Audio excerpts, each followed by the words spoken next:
Welcome, and thank you for joining me for this random gaming short, where today we're just going to be taking a look at the Xbox Series X live event that happened yesterday. They showed off some gameplay, a lot more cinematic trailers. We'll get into that in just a bit, but before that, hit the subscribe button with the bell icon turned on so you guys can get more content like this. So yesterday, like I said, we got that Xbox Series X event where it did show us some gameplay. They doubted that this was going to be showing a lot of gameplay for 25 minutes or so, but honestly, it felt like it was just a bunch of cinematic trailers and didn't really give us a whole lot in the way of how the actual console can run new or next generation games here, because we're expected to be blown away. It's supposed to be 8 times more powerful than the VCR Xbox One. So what we did start off with was actually kind of a little bit of a shocker, and did show us a little bit of how the game can actually run, because we got Bright Memory Infinite that was running at 4K 60 frames per second. It did look pretty cool. It ran kind of flawlessly across the stream whenever I was watching it here.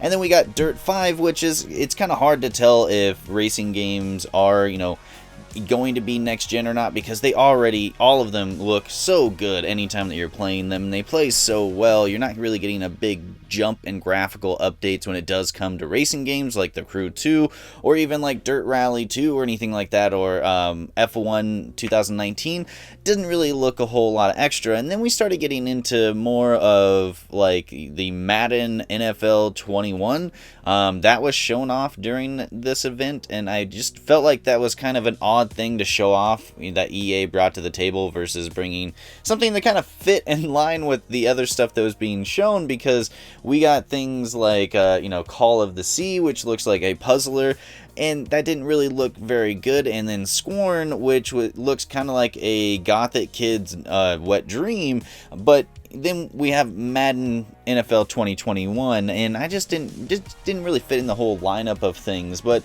overall, it was kind of a lackluster performance, if I do have to say so myself, just because there was just more cinematic trailers than anything. We didn't get a whole lot of gameplay, and the gameplay that we did get didn't really push the bounds of what graphics are in even today's games. Like Call of the Sea, we got a little bit of gameplay of that, but it kind of looks like Sea of Thieves does today, that kind of graphical style. At least that's how I felt. One of the standouts for me that really stuck out, that Microsoft especially was bringing to the table, was the Scarlet Nexus game. That game is being put out by Bandai Namco, and it had a feel of more of an Astral Chains kind of feel with it here, but it does kind of show that Microsoft is trying to bring in that Eastern market a little bit more to their Xbox market, which is something they need to do in order to win this next console generation war. So we'll have to see a little bit more about what comes from that. And just like I said, overall, the whole thing, it was 25 minutes long, and it felt like one of those lackluster Nintendo Directs that you watch and you're like, I could have just not watched it and been okay. If you didn't see it, you're really not missing much. You can go get the gameplay trailers online. They did end it with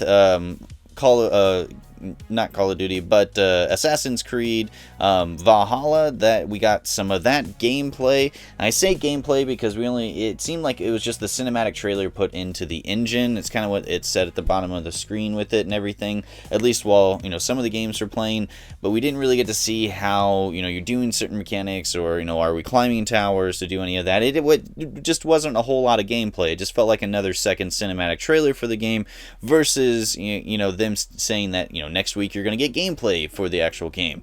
When we think gameplay, we think actual gameplay, not mixed gameplay cinematics where it's like 1 part gameplay and 3 part cinematic.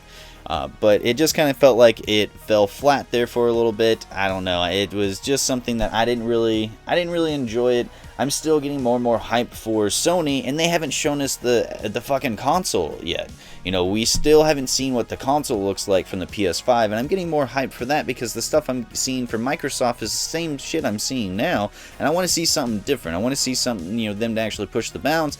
I do like the smart delivery system, but there are rumors that PS5 is going to have something along those lines. At least that's what EA hinted at. We'll get into more of that on tomorrow's news episode, the big one that usually comes out, so make sure that you are hitting that bell icon when you subscribe, so that way you can be notified of that tomorrow. But it just does seem like Microsoft isn't really bringing it in the marketing department to get at least in my opinion, these are just all my opinions, but getting people hyped for the new console, versus PS5 they drop the logo on Instagram and get over 1 million likes within the first hours or so. So I don't know. Let me know what you guys thought about that. If you did actually watch the live stream or caught the 25-minute trailers after the fact, go ahead and leave those thoughts down in the comments below. If you do like this video, hit the like button. Let me know that you guys do. Subscribe with that bell icon turned on for more content like this. Make sure you're checking out the social media links down in the description below so you don't miss out on some of the other news stuff that I get out on Twitter and Instagram.